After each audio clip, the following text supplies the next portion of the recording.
3 बार ईश्वर के मुख्य नाम ओम का उच्चारण करेंगे।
समादरणीय धार्मिक सज्जन वृंद,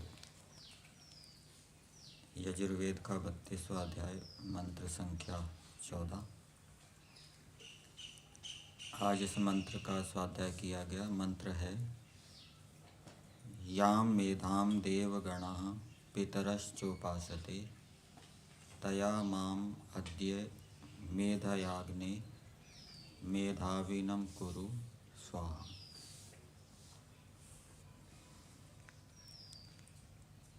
इस मंत्र में ईश्वर से मेधा बुद्धि की याचना की गई है। इस मंत्र को हम यज्ञ के समय भी बोलते हैं और तीनों आश्रम वाले यज्ञ करते हैं। ब्रह्मचर्य आश्रम, गृहस्थ आश्रम और वानप्रस्थ आश्रम। ब्रह्मचारी भी मेधा बुद्धि की कामना कर रहे हैं। ब्रह्मचारियों के पास मेधा बुद्धि होनी चाहिए। गृहस्थियों के पास भी मेधा बुद्धि होनी चाहिए। वानप्रस्थियों के पास भी मेधा बुद्धि होनी चाहिए और सन्यासियों के पास भी मेधा बुद्धि होनी चाहिए। प्रत्येक आश्रम वालों के पास मेधा बुद्धि होनी चाहिए। और वो मेधा बुद्धि कैसी है उसके विषय में बताया। जिस मेधा बुद्धि का सेवन देवों के समूह करते हैं, देवगण।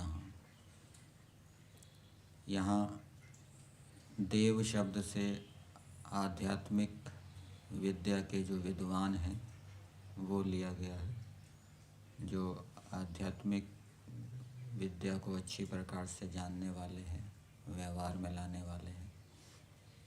जैसी बुद्धि उनके पास होती है, जो योगी हैं, धार्मिक हैं, विद्वान हैं। और पितरः जो भौतिक विद्याओं के विद्वान हैं, डॉक्टर हैं, इंजीनियर हैं और भी भिन्न भिन्न भौतिक विद्याओं में जो कुशल हैं। कोई मकान बनाने में पारंगत है, मकान बनाने की विद्या आती है। कोई नहर आदि बनाते हैं, कुएं बनाते हैं। इन विद्याओं से जो युक्त हैं,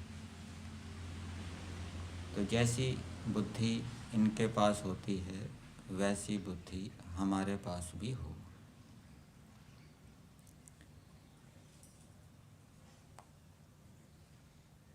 कोई ब्रह्मचारी संकल्प लेकर उस संकल्प का दृढ़ता से पालन नहीं कर पाता तो वो मेधा बुद्धि से युक्त नहीं है। जो दृढ़ता से संकल्प का पालन करता है, दृढ़ता से नियमों का पालन करता है, वो मेधा बुद्धि से युक्त है, क्योंकि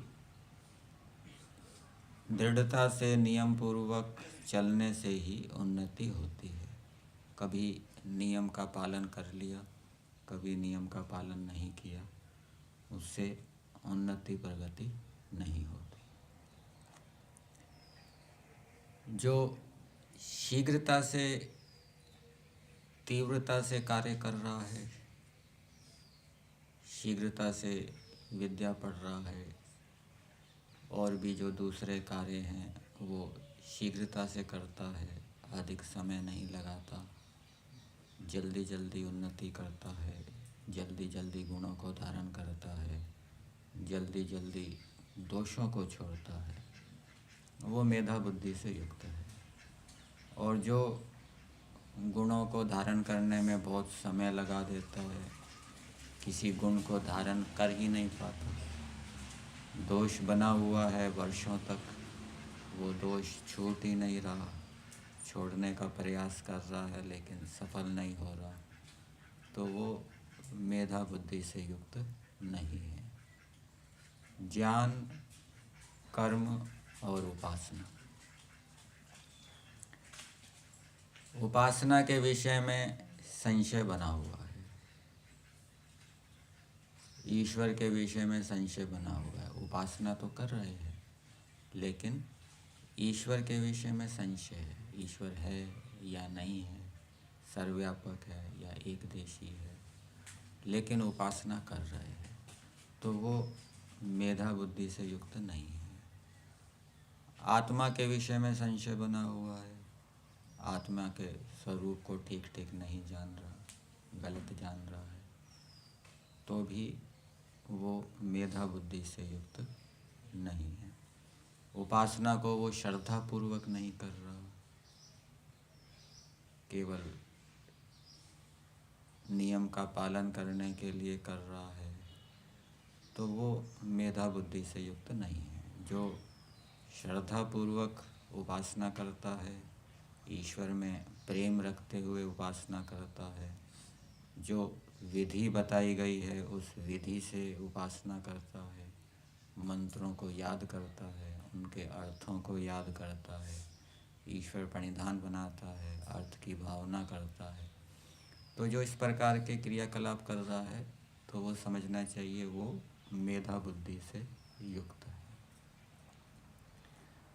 कर्मों के विषय में संशय बना हुआ है, ये करना चाहिए नहीं करना चाहिए, ये खाना चाहिए नहीं खाना चाहिए, क्या मेरे अनुकूल है क्या मेरे प्रतिकूल है, पता ही नहीं। शरीर के विषय में पता नहीं, मेरे शरीर को कौन सी वस्तु अनुकूल है कौन सी प्रतिकूल है, कौन सा व्यायाम अनुकूल है कौन सा प्रतिकूल है, ये संशय वाली स्थिति, ये मेधा बुद्धि नहीं है। और शरीर के विषय में बिल्कुल ठीक ठीक जानकारी है, कितना भोजन खाना चाहिए, कितना मैं पचा सकता हूँ। व्यक्ति को ये नहीं पता होता कि मैं भोजन कितना पचा सकता हूँ, वो अधिक खा जाता है और ये मानता है कि मैं इतना पचा सकता हूँ, तो ये भी क्या है, मेधा बुद्धि से युक्त नहीं है। शरीर के विषय में जानकारी और जिन पदार्थों का हम उपयोग कर रहे हैं उनके विषय में भी ठीक ठीक जानकारी होनी चाहिए।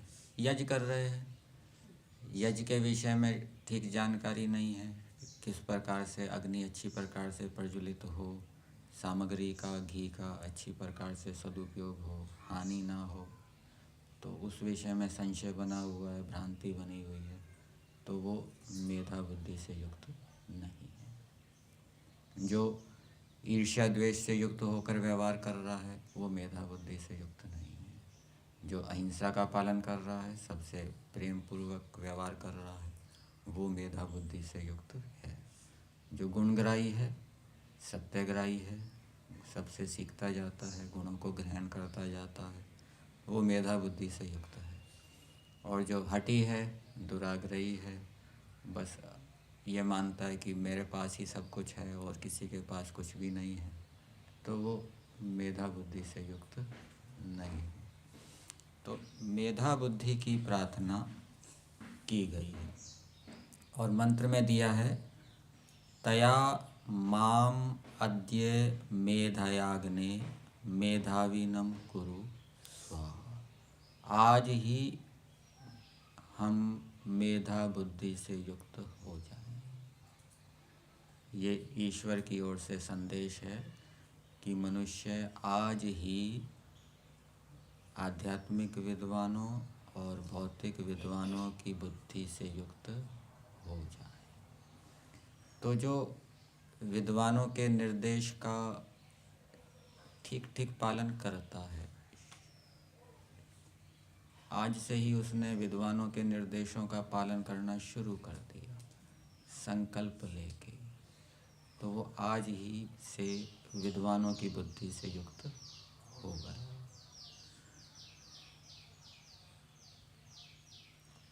इसी प्रकार से कुछ निर्देश भौतिक विद्वान भी करते हैं। भौतिक विद्या के डॉक्टर के पास जाते हैं, कोई रोग हो गया तो डॉक्टर निर्देश करता है कि आपको इस प्रकार से खान पान करना है, मीठा नहीं खाना या ज़्यादा भार नहीं उठाना या रात को जल्दी सो जाना है। और यदि रोगी व्यक्ति डॉक्टर के उन निर्देशों का ठीक पालन नहीं करता, उड़ा देता है, तो वो उस डॉक्टर की मेधा बुद्धि से युक्त नहीं। और जैसी डॉक्टर की बुद्धि है, उसने जैसा निर्देश किया है, रोगी श्रद्धापूर्वक उन परहेजों का, नियमों का ठीक ठीक पालन करता है, तो वो मेधा बुद्धि से युक्त है। बाज़ार में हम जाते हैं, अनेक प्रकार के यंत्र खरीद के लाते हैं, कपड़े धोने की मशीन है या कंप्यूटर आदि है, तो उसमें मैनुअल होता है, निर्देश किए होते हैं कि उसमें किस प्रकार से उसका प्रयोग करना चाहिए। इस प्रकार से प्रयोग करेंगे तो लाभ होगा, ठीक चलेगा, लंबे समय तक चलेगा। इस प्रकार से करेंगे, कुछ सावधानियां दी होती है, ये नहीं करना चाहिए। तो उसका हम ठीक प्रकार से पालन करते हैं तो हम मेधा बुद्धि से युक्त हैं। और यदि उन निर्देशों का ठीक प्रकार से पालन नहीं करते, असावधानी करते हैं, तो मेधा बुद्धि से युक्त नहीं है। तो आज ही हम मेधा बुद्धि से युक्त हो जाएं। तो उसका उपाय क्या है, वो मंत्र के अंदर बताया है स्वाहा शब्द से। और स्वाहा शब्द का अर्थ भावार्थ में दिया है ईश्वर की उपासना और आप्त विद्वानों की सम्यक सेवा करके। जिन विद्वानों के पास हम जाते हैं, जिन विद्वानों से हमारा संपर्क होता है, जिन विद्वानों से हमें निर्देश प्राप्त होते हैं, जिन विद्वानों से हमें विद्या प्राप्त होती है, उनकी सम्यक सेवा करके, अर्थात श्रद्धापूर्वक उनके निर्देशों का पालन करने से हम आज ही मेधा बुद्धि से युक्त हो जाएं। केवल संकल्प लेने की आवश्यकता है कि मुझे श्रद्धापूर्वक संकल्प निर्देशों का पालन करना है। और परमेश्वर की उपासना से, ईश्वर की उपासना का तात्पर्य यहाँ लेना चाहिए ईश्वर की आज्ञा का पालन। यदि हम ईश्वर की आज्ञा का ठीक ठीक पालन करते हैं, अपने धर्मों का, कर्तव्यों का ठीक प्रकार से निर्वहन करते हैं, अहिंसा आदि से बचते हैं, तो उससे हमारा अंतःकरण निर्मल होगा। और जो हमें निर्देश दिए जा रहे हैं, जो उपदेश दिए जा रहे हैं, उनको ग्रहण करने की हमारी प्रवृत्ति होगी। और यदि हम ईश्वर की उपासना नहीं करते, ईश्वर के प्रति रुचि नहीं है, आकर्षण नहीं है, ईश्वर के प्रति प्रेम नहीं है, ईश्वर की आज्ञा का पालन नहीं करते, तो भी हमारा अंतःकरण शुद्ध निर्मल नहीं होगा। और फिर जो हमें निर्देश दिए जा रहे हैं अथवा जो विद्या प्राप्त कराई जा रही है, जो हो रही है, उसका प्रभाव हमारे ऊपर नहीं पड़ेगा। तो वो परमेश्वर की उपासना भी आवश्यक है। मनुष्य निर्मल अंतःकरण वाला होकर, उपनिषद के अंदर आपको ऐसी कथाएं मिलेगी कि कुछ विद्वान गए दूसरे बड़े विद्वानों के पास विद्या प्राप्त करने के लिए कि आप इस विद्या में पारंगत है, आप हमें ये विद्या दीजिए। तो बड़े विद्वानों ने कहा कि आप पहले 1 वर्ष तक ब्रह्मचर्य का पालन करो, नियम में रहो, ठीक है ना, उसके बाद फिर आपको बताया जाएगा। तो 1 वर्ष तक ब्रह्मचर्य आदि का वो पालन करते थे, तो उससे उनका अंतःकरण योग्य हो जाता था विद्या को ग्रहण करने के लिए, और फिर वो श्रद्धापूर्वक उनके नीचे रहते हुए उस विद्या को सुनेंगे, पढ़ेंगे, तो वो विद्या को प्राप्त कर लेंगे, उस बुद्धि से युक्त हो जाएंगे जो बड़े विद्वानों की है। जितना सुनना चाहिए व्यक्ति उतना सुनता नहीं है, जितना पढ़ना चाहिए उतना पढ़ता नहीं है। इस कारण से वो मेधा बुद्धि से युक्त नहीं होता। जो मेधा बुद्धि से युक्त विद्वान होगा वो जितना सुनना चाहिए उतना सुनेगा, जितना पढ़ना चाहिए उतना पढ़ेगा विद्या प्राप्ति के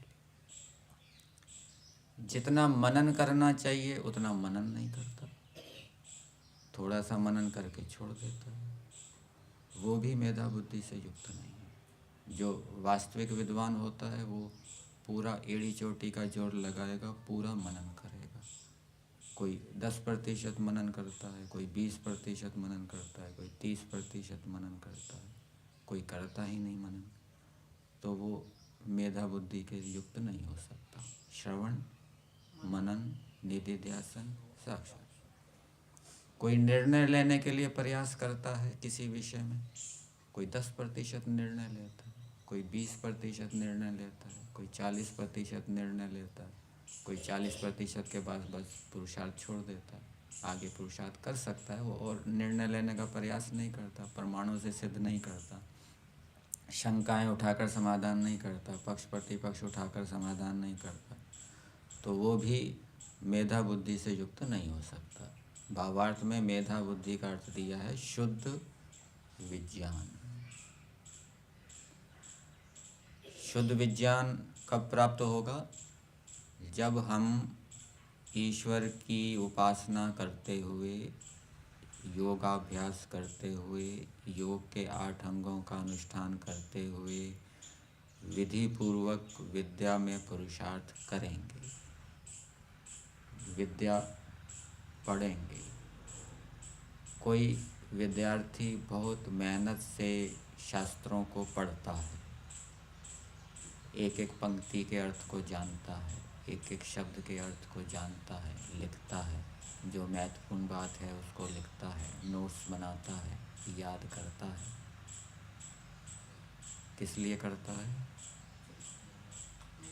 कि मुझे आगे दूसरे को पढ़ाना है,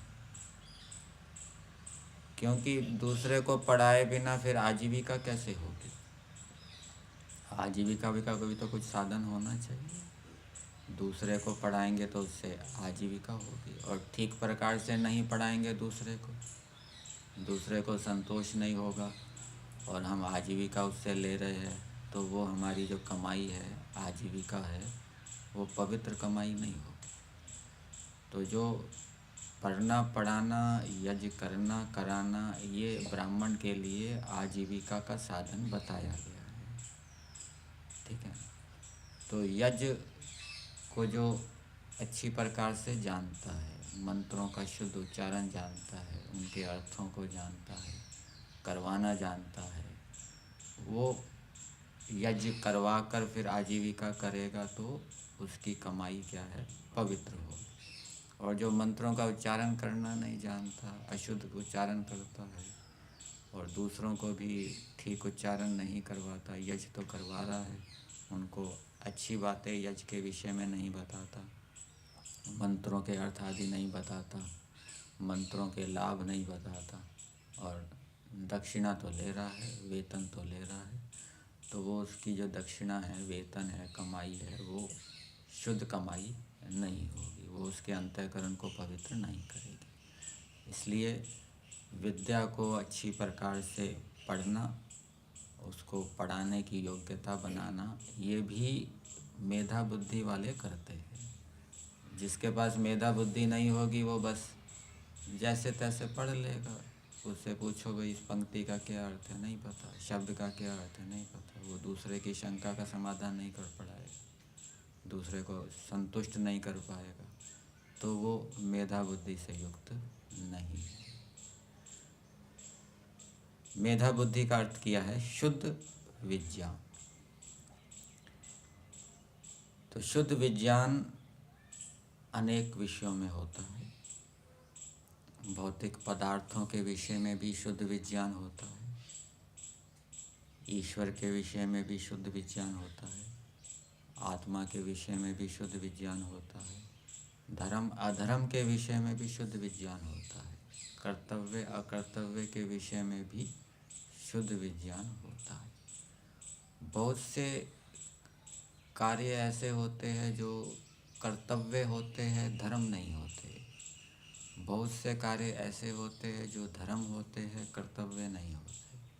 तो वो धर्म कर्तव्य का विवेक भी जो जानता है वो मेधा बुद्धि से युक्त है। और जिसको संशय है अथवा नहीं जानता, वो क्या कहेगा कि ये तो उसका काम है, मुझे क्या करना।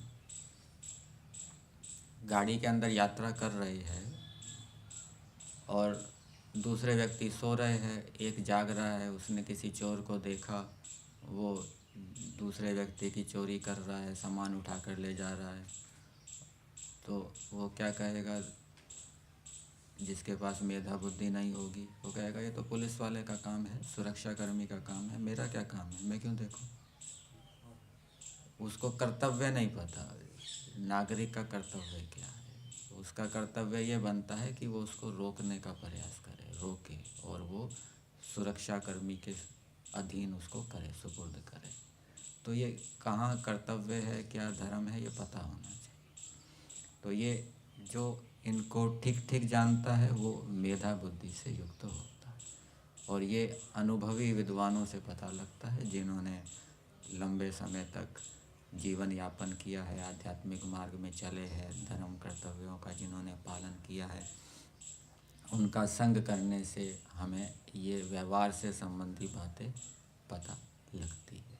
किसका कितना सम्मान करना है, कब करना है, किसका नहीं करना, ये सारी व्यवहारिक बातें होती है। जो यथा योग्य व्यवहार नहीं कर रहा, अयथा योग्य व्यवहार कर रहा है, वो भी मेधा बुद्धि से युक्त नहीं है। जिसका जितना सम्मान करना चाहिए उतना नहीं कर रहा, अधिक सम्मान जिसको देना चाहिए उसको कम सम्मान दे रहा है, जिसको कम सम्मान देना चाहिए उसको अधिक सम्मान दे रहा है, तो वो भी मेधा बुद्धि से युक्त नहीं है। इसके विषय में भी शुद्ध विज्ञान होना चाहिए। तो इसके लिए ईश्वर की उपासना तो आवश्यक है ही, साथ साथ में उस विषय में जो शास्त्र हैं उन शास्त्रों को पुरुषार्थपूर्वक पढ़ना चाहिए और याद भी रखना चाहिए, उपस्थित भी रखना चाहिए, तभी वो ठीक निर्णय कर पाएगा। मेधा का दूसरा अर्थ किया है धन। जो धन आध्यात्मिक विद्वानों के पास होता है, जो धन भौतिक विद्या वालों के पास होता है, वो धन हमारे पास भी हो। तो आध्यात्मिक विद्वानों के पास कैसा धन होता है, भौतिक विद्या वालों के पास कैसा धन होता है? तो भावार्थ में दिया है, धर्म से हुए धन को प्राप्त होने की इच्छा करें। अर्थात जो भौतिक विद्या के विद्वान हैं, मेधा बुद्धि से युक्त हैं, वो अपने काम को मेहनत ईमानदारी से करते हैं। कोई डॉक्टर है, इंजीनियर है, वो मेधा बुद्धि से युक्त होगा तो वो अपने काम को मेहनत ईमानदारी से करेगा, कोई गड़बड़ घोटाला नहीं करेगा, बेईमानी नहीं करेगा, रिश्वत नहीं लेगा, और उससे जो उसको वेतन मिलेगा वो धर्म से होगा। लेकिन जो भौतिक विद्या से युक्त है लेकिन गड़बड़ करता है, अपने काम को मेहनत ईमानदारी से नहीं करता, रिश्वत लेता है या मिलावट करता है या लोभ के वश होकर काम को टालता है, लंबा करता है, तो वो विद्वान नहीं है वास्तव में, ठीक है। और वो जो धन प्राप्त करेगा वो धन उसकी उन्नति करने वाला नहीं होगा। ऋग्वेद के अंदर एक मंत्र आता है, अग्निना रयिम अश्नवत पोषम एव दिव्य दिव्य। हम अग्नि परमेश्वर के संग से अर्थात उसकी आज्ञा पालन से ऐसे धन को प्राप्त करें जो प्रतिदिन पुष्टि करने वाला हो, प्रतिदिन उन्नति करने वाला हो। तो ऐसा जो धर्म से प्राप्त हुआ धन है, उससे अंदर से ईश्वर से हमें ऐसी प्रेरणाएं मिलती है, ऐसा ज्ञान विज्ञान मिलता है, ऐसा उपाय मिलता है, ऐसी बुद्धि मिलती है जिससे कि हम बहुत जल्दी थोड़े काल में उन्नति कर लेते हैं। और जब धर्म से प्राप्त किया हुआ धन नहीं होता तो बुद्धि बिगड़ जाती है, अच्छे उपाय हमें पता नहीं लगते और उन्नति के स्थान पर प्रतिदिन हमारी क्या है, हानि होती है। कोई व्यसन में फंस जाता है, कोई व्यभिचार आदि में फंस जाता है, बुद्धि बिगड़ जाती है, जो ईमानदारी से धन आदि नहीं कमाता। तो ये भी प्रार्थना की है कि हमारे पास धर्म से धन हो जो हमारा सुख देने वाला हो और हमारी उन्नति करने वाला हो। तो मंत्र का संदेश मनुष्यों के लिए यही है कि वो आध्यात्मिक विद्या और भौतिक विद्या दोनों विद्याओं को प्राप्त करें और उन विद्याओं को प्राप्त करने के लिए ऐसे विद्वानों के पास जाएं, श्रद्धापूर्वक उनका सेवन करें और साथ साथ में उनका व्यक्तिगत जीवन भी पवित्र हो और नियम अनुशासन में चलते हुए उस विद्या को वो प्राप्त करें।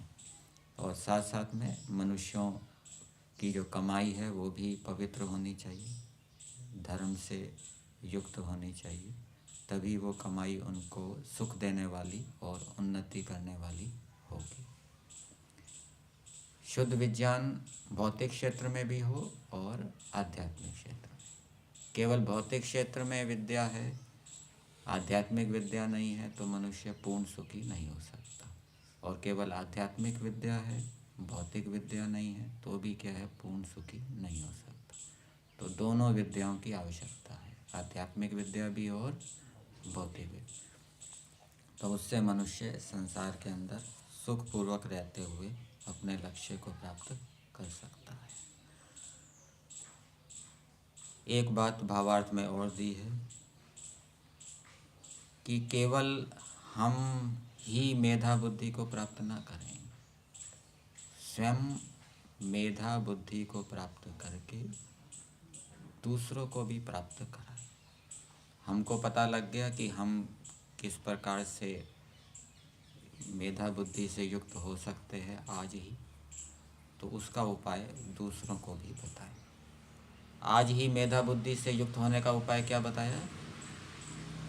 संकल्प लें कि मुझे जैसी बातें विद्वानों ने बताई है, ऋषियों ने बताई है, उसके अनुसार ही आचरण करना है।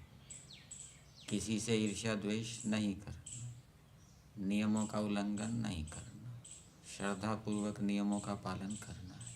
ये संकल्प लेंगे तो आज ही वो बातें व्यवहार के अंदर आने लग जाएगी और फिर उसके ऊपर चिंतन मनन भी चलता रहे, जिससे कि कालांतर में वो मेधा बुद्धि अंदर से उत्पन्न हो जाएगी। यहीं तक।